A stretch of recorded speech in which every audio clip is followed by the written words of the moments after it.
dua të bëj një bisedë edhe të shtrirë në kohë, por edhe në aktualitet. Nga gazetar shumë cilësor, unë kam pyetur shumë njerëz që kanë jetuar në vitet 90 dhe ndiqnin median me shumë interes, dhe të gjithë më kanë thënë që Luan Rama ka qenë nga gazetarët më të talentuar. Por më pas nga gazetar në politikan dhe u riktheve përsëri në media. Ku ndihesh më mirë? Profesioni im është ai i gazetarit. Domethënë unë nuk kam bërë punë tjetër në jetën time përveç se të qenit gazetar. Dhe angazhimi politik pastaj që është një periudhë gjatë kohe ka qenë, si thua, një miksim i të dyjave, sepse edhe duke qenë i angazhuar politikisht, unë asnjëherë nuk e kam lënë mënjan profesionin. Vëzhgoja, flisja, shkruaja dhe qëndrimet e mia ishin të kushtëzuara nga pozicioni, nga profesioni i gazetarit. Sepse gazetari ka një raport krejt veçantë me ngjarjen, me të vërtetën. Dhe kjo i jep mundësinë që edhe komunikimin me qytetarët, marrëdhënien me publikun ta ketë të veçantë. Domethënë, në mjedisin shqiptar pak veta janë angazhuar në politik nga radhët e gazetarëve, por nëse i vëren me vëmendje, do ta ndjesh edhe tek ata që janë të angazhuar në politik, nervin e gazetarit, instiktin e gazetarit, përgjegjësinë e gazetarit, gjithashtu. Kështu nga kjo pikpamje unë kam qenë në habitatin tim, në mjedisin tim. Të dyja e kanë ushqyer njëra tjetrën, ashtu si kundër rikthimi ka qenë krejt i natyrshëm, pasi siç thash nuk e kam shkëputur veten nga instiktet, nuk i kam lënë mënjan instiktet, se gazetaria pa instinkt nuk bëhesh dot gazetar. Siç nuk bëhesh dot gazetar pa mpresinë e vëzhgimit dhe natyrisht pa kulturën e nevojshme për të çuar tek publiku përmes gjuhës, mendimit që artikulon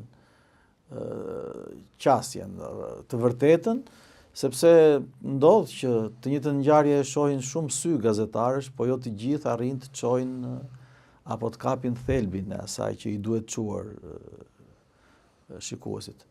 Kështu që nga kjo pikpamje ndihem komod. Ana tjetër pastaj që mua ma bën më të lehtë është fakti që në vitet e para të ushtrimit profesionit, me thënë në gati rreth 10 vjet, unë kam punuar gazetar në shtypin e shkruar.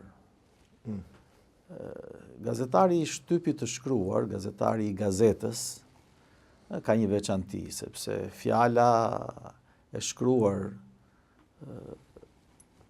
duhet zgjedhur, duhet menduar, duhet vendosur në vendin e vet. Është pak më rafinuar. Përgjegjësia shumë e madhe. Përgjegjësia është e madhe kudo, po përgjegjësia në gazetë është e tillë që se mbetet. Për shembull, në një gazetar i kronikës në një televizion transmeton live një ngjarje, ajo ikën. Të nesërmen vjen ngjarja tjetër. Mund të bëjë ndonjë lapsus të vogël dhe kalon. Ndërsa gazeta ka luksin, komoditetin të qëndroj gjatë dhe ka favorin që mund t'i kthesh, po siç është favor për shumë kënd është edhe risk. Dhe unë gjykoj që një gazetar televiziv sot natyrisht do duhet ta kishte bërë shkollën e gazetarisë së shkruar. Sepse marrëdhënia me fjalën është një cilësi e tjetër, është një peshë tjetër, edhe një dimensioni tjetër. Por natyrisht tregu sot, sepse edhe gazetaria është tregu sot konsumon shumë mall dhe në këtë larmishmëri malli që shitet në treg ka vend për të gjithë edhe hapësirë për të gjithë. Pyetje, si ka qenë të bëje gazetarin në atë kohë dhe si është sipas teje tani? Kush janë diferenca? Teknologjia patjetër që është një favor i jashtëzakonshëm për kohën e sotme, por ka diferenca, nuk është vetëm kaq. Sigurisht që ka diferenca, po flasim në një hapësirë 35 vitesh, 36. Unë kam filluar punë në gazetë në vitin 1990. Në Shqipëri ishte ende pa u ndryshuar sistemi dhe raportet profesionale me përgjegjësinë profesionale ishin të një natyre tjetër, sepse padyshim profesionalizmi kërkohej me shumë rigorozitet, por natyrshëm kërkohej dhe përgjegjësiria politike, se ishte kohë politike. Kjo e bënte gazetarin shumë më të kontrolluar, të vetë kontrolluar natyrisht, më të përgjegjshme. Do të duhej se sot truket, tekniket japin mundësi të pafundme të shprehjes. Në atë kohë do të duhej ta shfaqe, ta shkruaje, ta përshkruaje në detaje që ta përcillet tek lexuesi me sa më shumë element, me sa më shumë vërtetësi. Sot vendos kameran dhe i thot kameran dhe natyrisht kamera duhet dish ta vendosesh, por thash, përgjithsisht sot nuk mendon njeri shumë për anën estetike. Dhe kur them anën estetike nuk kam parasysh vetëm në aspektin viziv, por kam parasysh në mënyrë të veçantë estetikën e fjalës, estetikën e komunikimit, estetikën e ligjërimit, korrektesën e ligjërimit, të cilat po ti shikosh me imtësi të çojnë tek një konkluzion që nuk ka shumë kujdes, nuk ka shumë elegancë në artikulim. Por janë çështje që mbase në bisedë sipër mund t'i trajtojmë më në detaje. Por një gjë nuk ndryshon në gazetari, pavarësisht kohës dhe pavarësisht se ku e ushtron detyrën, në gazetë, në televizion, në podcast siç jemi apo siç është bërë një trend i kohëve të fundit në rrjetet sociale. Ajo që nuk ndryshon është raporti me të vërtetën. Dhe përgjegjësia për ta thënë të vërtetën, sipas asaj që Brehti në një nga esetë e tij estetike përkufizon 5 vështirësitë për ta thënë të vërtetën. Dhe njërë nga cilat është edhe të gjesh momentin kur duhet ta thuash.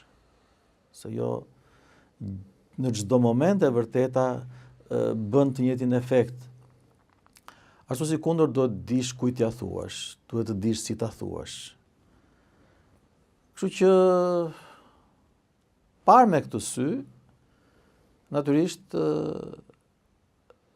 ajo që e bën diferencën prej kohës kur unë kam filluar gazetarin me kohën kur jemi sot, është tendenca për më shumë formë sot. Ka më shumë përpjekje për formë se sa për përmbajtje.